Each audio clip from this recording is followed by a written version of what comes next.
বিখ্যাত motorcycle royal এনফিল্ডকে অনেকেই মনে করেন ভারতের ব্র্যান্ড। এমনকি ভারতীয়রা একে তাদের নিজস্ব পণ্যও মনে করেন। ভারতের সংস্কৃতির সঙ্গে এটি এমনভাবে জড়িয়ে গেছে যে এটির ব্র্যান্ড মালিকানা যে ভারতের নয় তা অনেকেই জানেন না হয়তো। রয়্যাল এনফিল্ডের মূল শিকড় হচ্ছে যুক্তরাষ্ট্রে। এ কোম্পানি জনপ্রিয়তা ও বিক্রি বাড়ে ভারতে আসার পর। ঐতিহ্যবাহী এই মোটরসাইকেল ব্র্যান্ডের বয়স প্রায় ১২০ বছরেরও বেশি। বলা হয় রয়্যাল এনফিল্ড যারা চালান তাদের নাকি সমাজে আলাদা মর্যাদাই তৈরি হয়। নমস্কার বন্ধুরা, কেমন আছেন সবাই? গল্প যেখানে সত্যি চ্যানেলের আরও একটি নতুন গল্পে আবারও আপনাদের সকলকে স্বাগত জানাই। হ্যাঁ, ঠিক ধরেছেন, আজকে বলবো রয়্যাল এনফিল্ডের গল্প। রয়্যাল এনফিল্ড কবে, কোথায় এর কোম্পানি প্রথম প্রতিষ্ঠিত হয়, সময়ের পরপর কিভাবে রয়্যাল এনফিল্ডের বিভিন্ন মডেল আমাদের সামনে আসে, সেগুলোরই তথ্য দেব আপনাদেরকে আজকের এই গল্পের মাধ্যমে।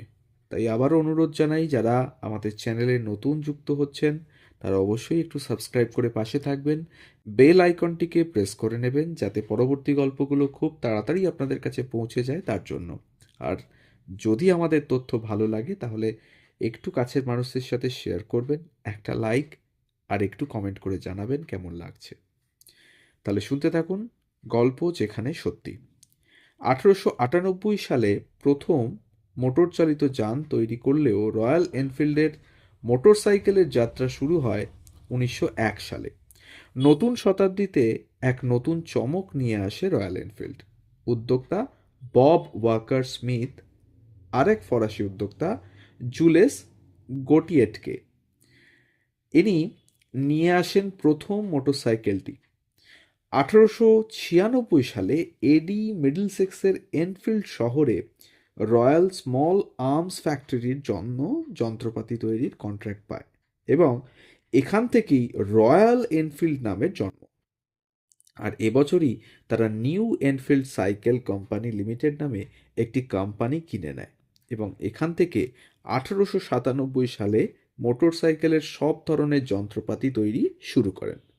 ধীরে ধীরে যখন মোটর চালিত সাইকেল ইংল্যান্ডে জনপ্রিয়তা পেল, তখন এনফিল্ড কোম্পানিও মোটর সাইকেল তৈরির সিদ্ধান্ত নেয়। 2 বছর চেষ্টা করার পর এনফিল্ড 1901 সালে তাদের প্রথম 239 সিসি মোটর বাইক বাজারে আনে। এটি ছিল 11.2 হর্স পাওয়ার ক্ষমতা সম্পন্ন। তবে রয়্যাল এনফিল্ডকে সাফল্য এনে দিয়েছিল 1909 সালে তৈরি তাদের ভি টুইন 297 সিসি ইঞ্জিনের মোটরসাইকেলটি। এই মোটরসাইকেলের কাঠামো ছিল আলাদা, ইঞ্জিনও ছিল বেশ শক্তিশালী।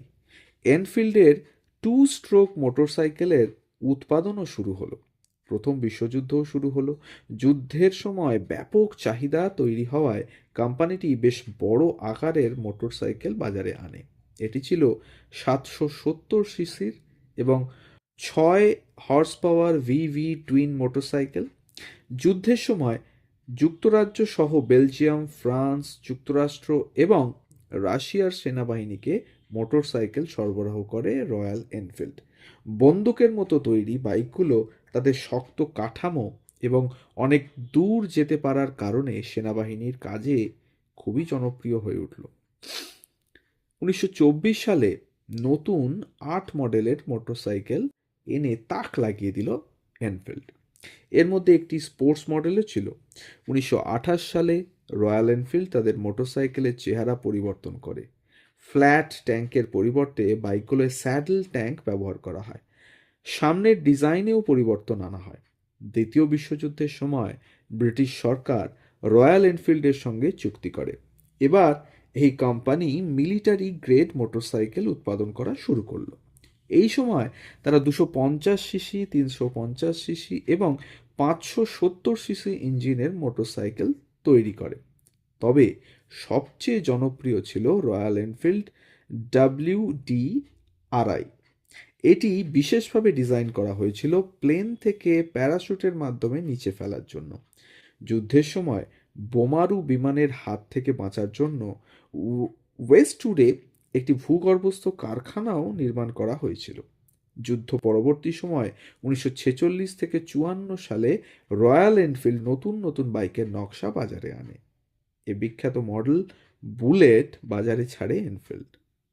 বুলেট 350 সিসি এবং 500 সিসি জনপ্রিয় হয়ে ওঠে খুব অল্প সময়। এরপর আসে রয়্যাল এনফিল্ড সুপার মিটিরিয়ার এবং সুপার মিটিরিয়ার কনস্টেলেশন। এগুলো ছিল 700 সিসির বাইক। 1949 সালে 350 সিসির বুলেট প্রথম ভারতের বাজারে আসে। ভারত সরকার এমন এক মোটরসাইকেলের সন্ধানে ছিল যেটি সীমান্তে টহল দেওয়ার জন্য সেনাবাহিনী ব্যবহার করতে পারে। রয়্যাল এনফিল্ডের বুলেট 350 সিসি ছিল একেবারে মনোমতো। ভারতীয় সেনাবাহিনী এটি 800 ইউনিটের অর্ডার দেয়। 1955 সালে British company Royal Enfield Madras মোটরসের সঙ্গে যৌথ উদ্যোগে চেন্নাইতে একটি সংযোজন কারখানা করে। প্রথম দিকে শুধু মোটরবাইক অ্যাসেম্বলিং করা হতো সেখানে। তবে 1962 সালের পর থেকে ভারতেই তৈরি হয় রয়্যাল এনফিল্ড। আর এভাবেই বিকাশ লাভ করে রয়্যাল এনফিল্ড। বর্তমানে সারা বিশ্বে 50টিরও বেশি দেশে বাইক বিক্রি করছে এনফিল্ড। এখন তো রাস্তায় বেরোলেই দেখতে পাওয়া যায় অন্তত 10 জনের মধ্যে 5 জন রয়্যাল এনফিল্ড নিয়ে যাতায়াত করেন। তো এই ছিল আজকের গল্প, রয়্যাল এনফিল্ডের রয়্যাল গল্প। আমাদের গল্প যদি ভালো লাগে তাহলে লাইক, কমেন্ট আর শেয়ার করতে ভুলবেন না। সবাই ভালো থাকুন আর সুস্থ থাকুন, শুনতে থাকুন গল্প যেখানে সত্যি। আমরা আসছি প্রতিদিন সকাল 9টা থেকে 9টা 30 মিনিট। ধন্যবাদ।